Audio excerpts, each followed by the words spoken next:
8,000 po pataas na 4,000 pataas po yan. Meron tayo approximately 500 births per day.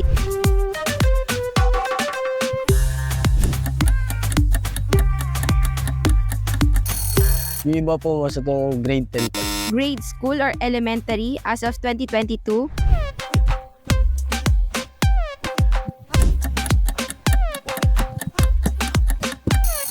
$17 po. Mga inang 15 anyos pababa, which is 95.1%, at mga inang 15 to 19 years old, which is 90%.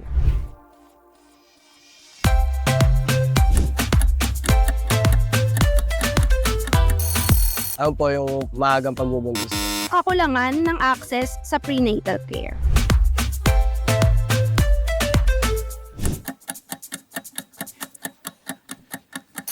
Ako po, sa tingin ko po, hindi pa rin po sobrang epektibo yun kasi nga po, hindi po nila control yung pag-iisip ng mga tao.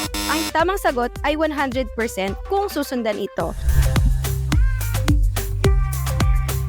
Ayun po, patulong po sila sa magulang nila or manood nga po sila sa YouTube kung paano mape-prevent yun. Dahil kaya po kawawa naman po yung magiging anak nila kasi yung ibang magulang po na teenage kasi wala pa po kakayaan talaga eh. Ayun po, yung sa magiging advice ko po para po sa mga kabataan na gaya ko is mag-aaral na lang po muna sila kasi may mga pangarap pa po sila sa buhay.